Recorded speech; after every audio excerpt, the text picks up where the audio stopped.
2025 সালের আগস্ট মাসের মাসিক রাশিফল নিয়ে আমি বিস্তারিত আলোচনা করব।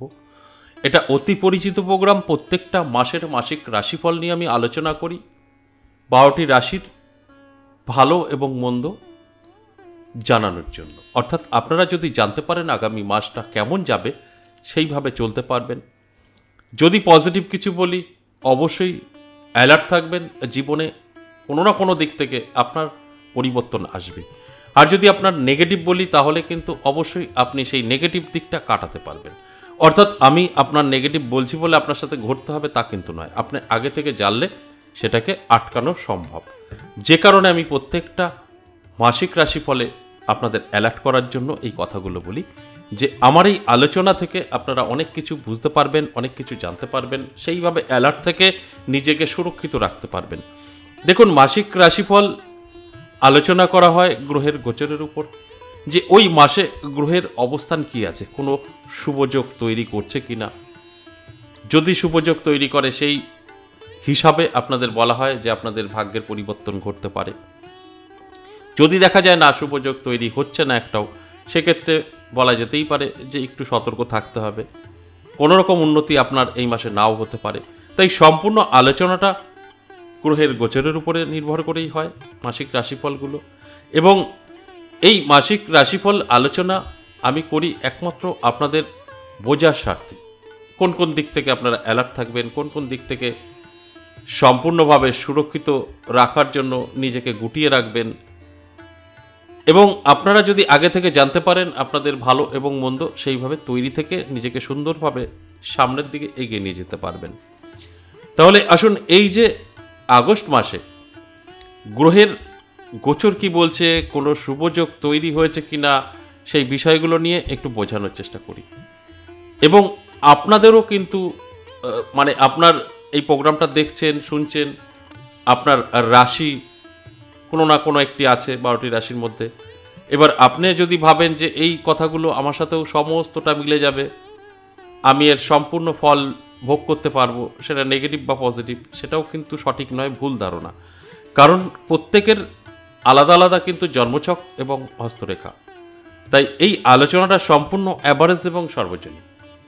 এই গ্রহের গোচর, এই গ্রহের গোচর যে আপনার কতটা ভালো ফল দেবে, সেটা কিন্তু আপনার জন্মছক বিচার বিশ্লেষণ না করলে বুঝতে পারবেন না। এটা অ্যাভারেজ এবং সর্বজনীন। তাই সেক্ষেত্রে আমি আপনাদের একটু ভাঙিয়ে দিলাম। গ্রহের গোচর ভালো হবে বলে যে আপনারও ভালো হবে তা কিন্তু নয়। প্রত্যেকের আলাদা আলাদা কিন্তু জন্মছক বিচার বিশ্লেষণ করলে দেখা যাবে গ্রহের অবস্থান। সকলের সেম কিন্তু কখনোই থাকতে পারে না। দেখবেন আমার আলোচনা একটু ফলো করবেন। 50% বলি, আমার যে কোনো আলোচনায় 50% জাতক জাতিকাদের অবশ্যই বেনিফিট আসে, আর 50% জাতক জাতিকারা কিছু মিলিয়ে নিতে পারবেন না। তার কারণ একটাই, আপনাদের কিন্তু গ্রহের অবস্থান সঠিক নেই, যেখানে দাঁড়িয়ে আপনারা মিলিয়ে নিতে পারবেন না। তাই আমি প্রত্যেকটা আলোচনাতে একটা কথাই বলি, যে আপনার যদি পার্সোনাল জন্মছক বা হস্তরেখা বিচার বিশ্লেষণ করে নিতে পারেন, সেখানে দাঁড়িয়ে কিন্তু সঠিক সিদ্ধান্ত আপনি নিতে পারবেন, সঠিকভাবে আপনি এগোতে পারবেন। আর যখনই দেখবেন যে আমি বলছি আপনার ভালো, কিন্তু আপনার ভালো হচ্ছে না, তখনই বুঝতে হবে আপনার গ্রহের অবস্থানগুলো সঠিক নেই, আপনার গ্রহ নক্ষত্র কোথাও গিয়ে। তাহলে আসুন, এই আগস্ট মাসে গ্রহ কি কি ফল আপনাকে দিতে চলেছে, কোনো শুভযোগ তৈরি হয়েছে কিনা, সেই বিষয়গুলো নিয়ে একটু আলোচনা করি। অবশ্যই এই আগস্ট মাসে বেশ কিছু শুভযোগ তৈরি করেছে, আর এই শুভযোগের ফলেই ভাগ্যের পরিবর্তন কিন্তু ঘটবে। যেরকম এই আগস্ট মাসের শুরুতেই যদি আমরা দেখি, তাহলে শনি কিন্তু দেখতে পাবো বক্রী অবস্থায় আছে, তবে খুব খারাপ ফল দেবে না, ভালো ফলই দেবে। এবং আরেকদিকে যদি দেখি, রবি এবং বুধের মিলনে, যেটা বুধাদিত্য রাজযোগ আমরা বলি, সেই বুধাদিত্য রাজযোগও কিন্তু তৈরি হয়েছে। সেক্ষেত্রে এই বুধাদিত্য রাজযোগেরও ফল কিন্তু 12টি রাশির মধ্যেই পড়বে কম বেশি। এবং শুক্রও কিন্তু রাশি পরিবর্তন করে লক্ষ্মীনারায়ণ যোগ তৈরি করবে। এই যোগগুলো সবকটাই শুভ যোগ।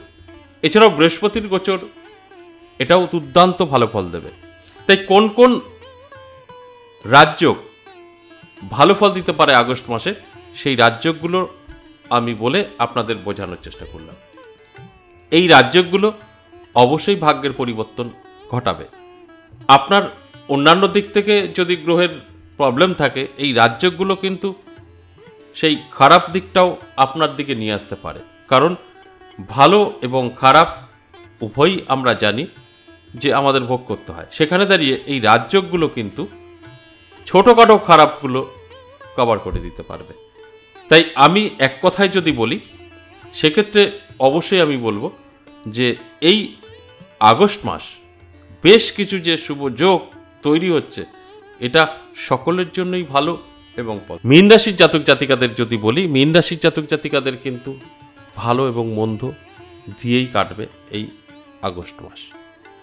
নানাভাবে কিন্তু জীবনে সুযোগ আসবে, আবার হারিয়েও ফেলবে।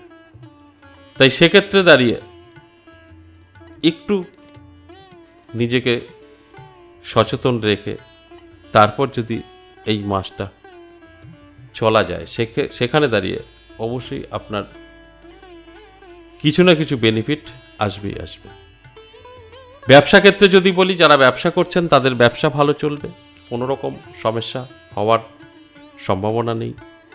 চাকরি যারা করছেন, চাকরি ক্ষেত্রে আপনাদের একটা চাপ তৈরি হতে পারে, শত্রু বৃদ্ধি পেতে পারে, চাকরির জায়গাটা কিন্তু আপনাদের খুব ভালো যাবে না। ব্যবসা ভালো যাবে, ব্যবসা ক্ষেত্রে আপনি উন্নতি করতে পারবেন, চাকরিতে কখনো এই মাসে সম্ভব হবে না। চাকরির জায়গাটা ধ্যান না দেওয়াটাই ভালো, যেরকম চলছে চলবে। এবং স্বাস্থ্য যদি বলি, স্বাস্থ্য কিন্তু আপনার মধ্যম থাকবে, ভালো এবং খারাপ মিশিয়ে দেবে এই মাসে ফলটা। অর্থাৎ আপনার স্বাস্থ্য ভালো থাকছে, ভালো থাকতে থাকতে আবার খারাপ হতে পারে, আবার ভালো হতে পারে, আবার খারাপ হতে পারে। অর্থাৎ স্বাস্থ্য কিন্তু একরকম থাকবে না। এর জন্য বলবো অবশ্যই অ্যালার্ট থাকতে হবে, চোখ কান খোলা রাখতে হবে। তবে কিন্তু আপনারা বুঝতে পারবেন কোন কোন দিক থেকে আপনার জন্য অনেক কিছু অপেক্ষা করছে, কোন কোন দিক থেকে সতর্ক থাকতে হবে। তবে একটা দিক পজিটিভ আছে, সেটা হচ্ছে বেকার যারা আছেন, বেকারত্ব দূর হতে পারে যদি আপনি চেষ্টা করতে পারেন। এই আগস্ট মাসে বেকারদের জন্য যথেষ্ট শুভ। শুধু তাই নয়, যারা স্টুডেন্ট আছেন তাদের জন্য ভালো। সমস্যা তৈরি হবে যারা অবিবাহিত আছেন, কন্যা আপনার বা আপনি কোনো রকমভাবে সঠিক জায়গায় অ্যাডজাস্ট করতে পারছেন না এবং আপনার মনের মতো পাত্র বা পাত্রীর সন্ধান পাচ্ছেন না, সেক্ষেত্রে কিন্তু একটু যোগাযোগ করলে পরে সঠিক জায়গায় পৌঁছাতে পারেন। এবং সঠিকভাবে যোগাযোগ করতে হবে, এই জায়গাটা একটু মাথায় রেখে চলতে হবে।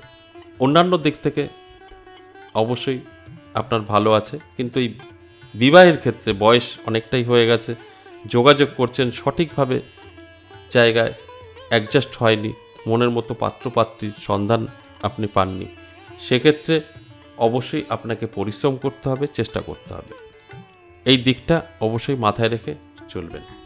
এবং সর্বশেষ যে কথাটা আমি বলবো সেটা হচ্ছে, ঠিক মাসের মাঝামাঝি থেকে আপনার ভাগ্যের পরিবর্তনটা ঘটতে পারে। ঠিক মাঝামাঝি থেকে বৃহস্পতির গোচর আপনার ভাগ্য বদলে দিতে পারে।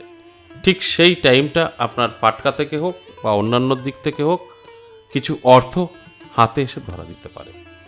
অবশ্যই আমাদের প্রত্যেকের 12টি রাশিরই একটানা ভালো সময় কখনো যায় না, একটানা খারাপ সময়ও যায় না।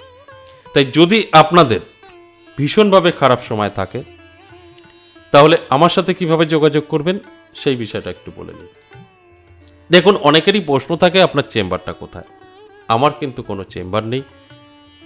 আমি তারাপীঠ আমার কর্মের কারণে যাই, কর্মক্ষেত্রটা আমাদের কিছু সাধনা থাকে, হোমযজ্ঞ থাকে, সেগুলো রাতে হয়।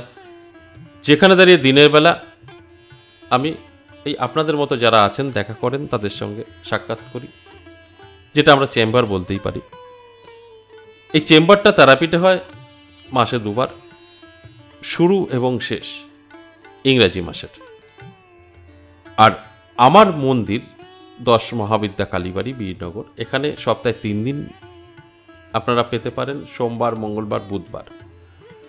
আর যারা আমার মন্দির দর্শনে আসতে চান তাদের জন্য কোনো বার নেই, আমার মন্দিরের গেটটা খোলাই থাকে, আপনারা আসতে পারেন, মায়ের দর্শন করতে পারেন। 10 মহাবিদ্যা, মায়ের 10টা রূপ একসাথে দর্শন করা ভাগ্যের ব্যাপার। তার সাথে আমার জবা মা, জাগ্রত মা, তার সাথে কৃষ্ণকালী মা, অরিজিনাল কৃষ্ণকালী মা। সোশ্যাল মিডিয়ায় কৃষ্ণকালী নিয়ে ঝড় তুলেছে, তারা কোনোটাই কৃষ্ণকালী চেনে না, কৃষ্ণকালী নয়। যদি আপনার মনে কোনো সন্দেহ থাকে, সঠিক কৃষ্ণকালী মা দেখতে হয়, আমার মন্দিরেই আসতে হবে, আমি চ্যালেঞ্জ করে বলতে পারি। আর যেগুলো দেখছেন কৃষ্ণকালী মায়ের জয়, কৃষ্ণকালী মায়ের ঝড় উঠেছে, কৃষ্ণকালী নয় ওটা। আসুন আমার মন্দিরে দর্শন করে যান। তবে এখানে দর্শন করে গেলে ছোটোখাটো সমস্যা থেকে মুক্তি পাবেন। আর কারা আমার সাথে যোগাযোগ করবেন, কারা চেম্বারে আসবেন, যাদের ভীষণভাবে সমস্যা আছে, বাস্তু খারাপ আছে, আপনার সমস্ত দিক থেকে নেগেটিভিটিতে জড়িয়ে ধরেছে, নানাভাবে আপনি বিপদের মুখে আছেন, শান্তি নেই, ঋণগ্রস্ত হয়ে পড়েছেন, সন্তান বা স্বামী নেশাগ্রস্ত হয়ে পড়েছে, আপনার সন্তান বা আপনার স্বামী বা আপনার স্ত্রী অবাধ্য, কথা শুনছে না, আপনার বাড়িতে কেউ না কেউ অসুস্থ সবসময় থাকছে, কারোর সাথে কারোর মিল নেই, আপনার সন্তান অবৈধ সম্পর্কে চলে গেছে, সমস্ত কিছু দিয়ে আপনার ব্রেন কাজ করছে না, এছাড়াও আরও হাজারো সমস্যা আছে। যদি এর কোনো একটি আপনার জীবনে আছে, তাহলে কোথাও না কোথাও তো আপনাকে যেতেই হবে, যেখানে আপনার ভালো লাগে যাবেন। যদি মনে হয় আমার সাথে সাক্ষাৎ করবেন, সেই বিষয়টাই বলছি। দুটো জায়গায় আমাকে পাবেন, তারাপীঠ এবং বীরনগর।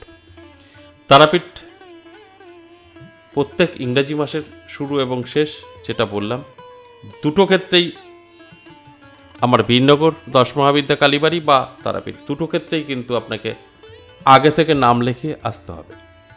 দেখবেন আমাদের চ্যানেলের এই প্রোগ্রামে দুটো নাম্বার দেখতে পাবেন, একটা কলিং নাম্বার, একটা হোয়াটসঅ্যাপ নাম্বার। কলিং নাম্বারটা আপনারা কল করে কথা বলে নিতে পারেন, আর হোয়াটসঅ্যাপে লিখে বা ভয়েসেও পাঠাতে পারেন। তবে একটা অনুরোধ আপনাদের কাছে, এই কলিং নাম্বারটা কল করে আপনার সমস্যা বলবেন না, কারণ তারা বলতে পারবে না। আপনি কল করে জানতে পারেন আমার সাথে কিভাবে যোগাযোগ করবেন, কোথায় যোগাযোগ করবেন, তারা আপনাকে সম্পূর্ণ গাইড করবে। যদি আপনি কল করে বলেন আমার লটারি নাম্বার বলুন, আমার রাশি বলুন, সেখান থেকে কোনো তথ্য তারা দিতে পারবে না। যেদিন এই তথ্যগুলো দিতে পারবে, সেদিন আর আমার ফোন রিসিভ করবে না, তারাও অ্যাস্ট্রোলজার বা সাধক হয়ে যাবে। তারা এই লাইন জানে না, বোঝে না বলেই ফোনে থাকে, শুধু আপনাদের অ্যাডজাস্ট করার জন্য, আমার সাথে কানেক্ট করার জন্য। আপনি নাম লিখবেন, কোথায় আসবেন, কিভাবে যাবেন, পুরো আপনাকে কন্ট্রোল করবে, ফোনের মাধ্যমে পৌঁছে দেবে। বাস তাদের এটাই কাজ।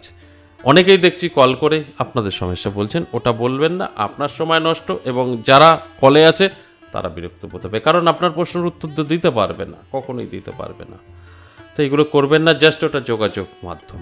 আপনি যদি মনে হয় আমার সাথে সাক্ষাৎ করতে চাইছেন, বিপদে আছেন, তাহলে অবশ্যই কল করে বলতে পারেন যে অমুক তারিখে আমি তারাপীঠ যাচ্ছি বা অমুক তারিখে আমি বীরনগর যাচ্ছি। সে আপনাকে টোটাল গাইড করে দেবে, কি কি আনতে হবে, কীভাবে আসবেন, সব আপনাকে বলে দেবে। এই কারণেই এই দুটো নাম্বার দেওয়া আছে।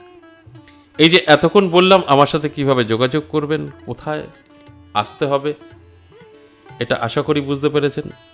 আবারও বলি যাওয়ার আগে, আমার কোনো চেম্বার নেই, আমাকে তারাপীঠ পাবেন এবং নদিয়া বীরনগর আমার 10 মহাবিদ্যা কালীবাড়িতে পাবেন। আশা করি বুঝতে পেরেছেন। আজ এ পর্যন্ত, আবারও আসবো নেক্সট কোনো আলোচনা নিয়ে। ততক্ষণ ভালো থাকুন, নমস্কার।